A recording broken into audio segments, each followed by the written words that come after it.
اپنے نبی سے لڑنے نہیں آئے ہیں۔ شمر نے کہا تمہیں دھوکہ ہوتا ہے، دھوکہ، وہ نبی نہیں ہے، ہم شکل نبی ہے، ہم شکل پیغمبر ہے۔ یزیدیوں نے تیر و کمان کو سنبھالا اور یزیدیوں نے علی اصغر سے لڑنا شروع کیا۔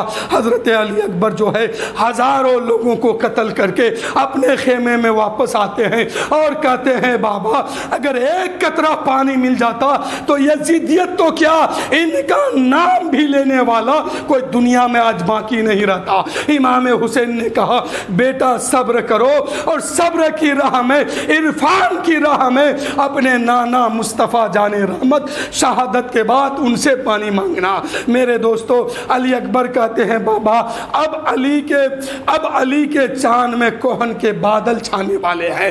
اتنے میں علی اکبر میدان میں آتے ہیں، ایک آواز شمر لین کی ابھری، اے حسین اپنے بیٹے کو سنبھالو، تمہارے بچے کے سینے میں ہماری ہنی کی کریاں پھنسی ہوئی ہے۔ زینب اپنے گود کے پالے کو دیکھ، تمہارے بچے کے سینے میں مقتل میں کربلا کے میدان میں ایک تیر جا کے پھنس گیا ہے۔ حضرت علی اکبر زمین پہ تڑپ رہے ہیں، باپ گئے ہیں دوڑتے ہوئے، اپنے بیٹے کو سنبھالتے ہیں۔ بیٹا کہتے ہیں بابا پیاس بہت لگی ہے، درد بہت ہوتا ہے، تکلیف بہت ہوتی ہے، اس تیر کو نکالو۔ ابن زیاد نے کہا اے حسین بیٹے کی خون دیکھنے کی ہمت ہے۔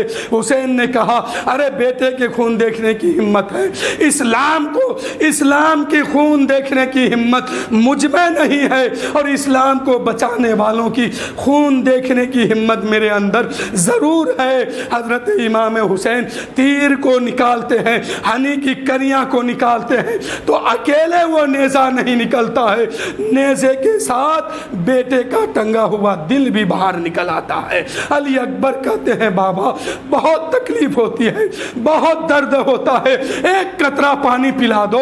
علی اکبر سے میرے امام کہتے ہیں اے بیٹا ساقیے حوض کوثر سے شہادت کے بعد عرفان کی راہ میں پانی مانگ، وہ ضرور پانی پلائیں گے۔ تب تک علی اکبر کو نبی کا جلوہ جہاں نظر آ گیا۔ علی اکبر کہتے ہیں اے بابا جس نے بھی مصطفیٰ جان رحمت کو کہیں سے بھی پکارا ہے، کسی بھی دل جلے نے میرے نبی کو آواز دیا ہے، مصطفیٰ جان رحمت وہیں سے ان کی مدد کر دیتے ہیں، وہیں سے ان کی مدد کر دیتے ہیں۔ علی اکبر کہتے ہیں بابا آج نگاہوں کے سامنے میرے مصطفیٰ جان رحمت ہے، اور میرے نانا کہتے ہیں اے بیٹا علی اکبر اپنے باپ سے پانی مت مانگ، حوض کوثر میں آ اور پانی پی، اور میرے بیٹا حسین کو جا کے خوشخبری دے کہ شہادت کے بعد ان کا نانا اس کے لیے پانی لے کے انتظار کر رہے ہیں۔ تو میرے دوستو کربلا کا میدان کوئی آسان نہیں ہے، بہت مشکل گھڑی ہے۔ درود شریف پڑھیے اللہم صلی علی سیدنا شفیعنا حبیبنا صلو علیہ الصلاۃ والسلام علیک یا رسول اللہ صلی اللہ تعالی علیہ وسلم۔ کربلا میں اب اہل بیت شہید ہو رہے ہیں۔ حضرت علی اکبر امام حسین کا بڑا بیٹا ہے، شہادت کا جام پی لیے۔ اس سے آگے کی بات انشاءاللہ آنے والے جمعہ کو میں مختصر انداز میں شہادت تک پہنچاؤں گا۔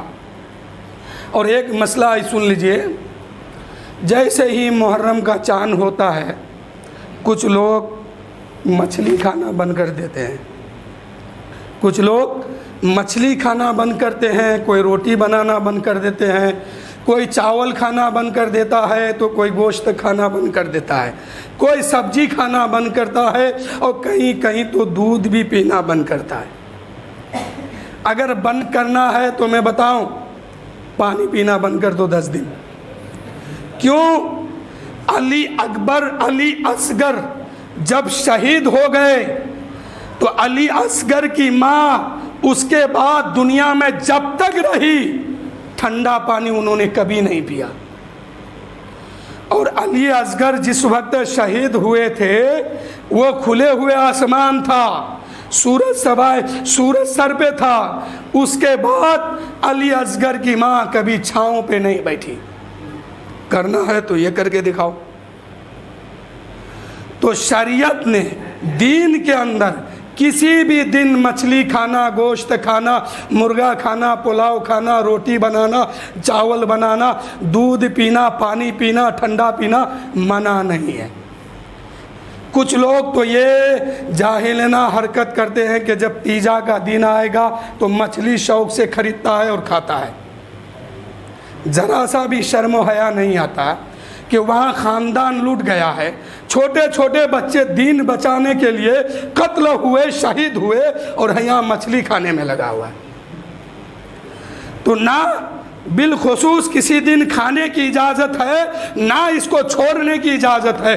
آپ ہر دن مچھلی کھا سکتے ہیں، ہر دن بنا سکتے ہیں، اور روکنا ہے تو ہر دن روک بھی سکتے ہیں۔ نہ تیجا میں بالخصوص آپ کھائیں، نہ 10ویں محرم میں کھائیں، یہ سب جاہلانہ حرکت ہے، اس سے پرہیز کیجیے۔ تیجا کا دن آئے، اگر اس دن ماحول بن گیا کہ مچھلی بنتا ہے، مچھلی بنایا جائے، تو آپ اکثر اس دن مچھلی مت بنائیے تاکہ اس کی بغاوت ہو، اس سے لوگ بچے، قوم بچے۔ اس کو میرے دوستو ہم سب کی ذمہ داری ہے کہ اپنے قوم کو جہنم سے بچا لیں، ورنہ جہنم تو منہ کھول کے بیٹھا ہے کہ جلدی آؤ میرے اندر۔ تو قوم کی ذمہ داری ہے کہ اپنے قوم کو جہنم سے بچا لے۔ تو نہ تیجا میں مچھلی ضروری ہے، نہ 10ویں میں مچھلی ضروری ہے، نہ بن ہے، کبھی بن بھی نہیں ہے، کبھی ضروری بھی نہیں ہے۔ آپ کا جو جی چاہے حلال کھانا ہے کھاؤ، جائز کھانا کبھی منع نہیں ہے، اور جائز کھانا کبھی روکا بھی نہیں گیا۔ اور ایک مسئلہ، لوگ امام برا میں ثواب کی نیت سے جا کے فاتحہ کرتے ہیں۔ اعلیٰ حضرت عظیم البرکت فتاوی رضویہ میں نقل کرتے ہیں، پوچھا گیا کہ یہ امام برا کیا ہے، یہاں پہ فاتحہ کرنا کیا ہے؟ تو دنیا میں امام برا صرف کربلا کے میدان میں ہے، باقی جتنا کربلا کے علاوہ جتنا امام برا دنیا میں ہے سب ناجائز ہے، کوئی حرام ہے۔ اب کسی نے اگر غلطی کیا ہے امام برا بنا کے تو وہ تو میدان محشر میں سزا پائے گا، اور حساب اس کو دینا ہوگا کہ امام برا کس خیال سے انہوں نے بنایا۔ لیکن آپ اس کو سمجھیے، امام برا صرف کربلا کے میدان میں، باقی بنانے کی اجازت نہیں ہے، نہ جائز بھی نہیں ہے، اور وہاں پر ثواب کی نیت سے فاتحہ دینا جائز نہیں ہے، ناجائز و گناہ ہے۔ وہاں پر منت ماننا بھی گناہ ہے۔ کیا ہے وہاں؟ وہ مٹی کا ڈھیر ہے۔ لوگ ترقی کیا تو پتھر سے اس کو ڈھانک دیا، پلستر کیا ہوا پتھر بن گیا، اس میں رکھا کیا ہے؟ بنانے والے کلاکاروں کی تو کمی نہیں ہے، اگر اجازت مل جاتی تو خانہ کعبہ ہندوستان میں بن جاتا، اور لوگ یہیں سے گھوم کے آتے کہتے کہ ہم نے حج کر لیا ہے۔ کلاکار بہت ہے دنیا میں۔ تو وہاں پر فاتحہ کرنا جائز نہیں، اس کو ماننا بھی جائز نہیں، بنانا بھی جائز نہیں۔ اب تعزیہ کے بارے میں ایک دو مسئلہ سنیے، پھر میں اپنی گفتگو ختم کر رہا ہوں۔ تعزیہ بنانے والا سب سے بڑا بےہودہ اور جہنمی شخص کون ہے جانتے ہیں؟ شیطان کہیے یا سلطان کہیے، تیمور بادشاہ ہے۔ انہوں نے ہندوستان میں لایا اس کو، اور جب تک وہ زندہ رہا تب تک تو معاملہ ٹھیک رہا۔ جیسے ہی یہ شیطان مرا، اس کے بعد لوگوں نے تعزیہ اتنا فیمس کر دیا کہ ہر محلے میں آج تعزیہ ہے۔ اعلیٰ حضرت سے پوچھا گیا، پھر کتاب کا میں نام لیتا ہوں، فتاوی رضویہ میں آپ جا کے پڑھیے دیکھیے، اعلیٰ حضرت سے سوال ہوا، تعزیہ کے سامنے منت مانگنا، فاتحہ کرنا، دھاگا باندھنا، دودھ چڑھانا، اس کے سامنے ادب و احترام سے کھڑا ہونا کیا ہے؟ اعلیٰ حضرت لکھتے ہیں ناجائز ہے۔ تعزیہ بنانا بھی ناجائز ہے، اس کو ادب کی نیت سے دیکھنا حرام ہے، اور منت مانگنا ناجائز ہے۔ لوگ کیا کرتے ہیں؟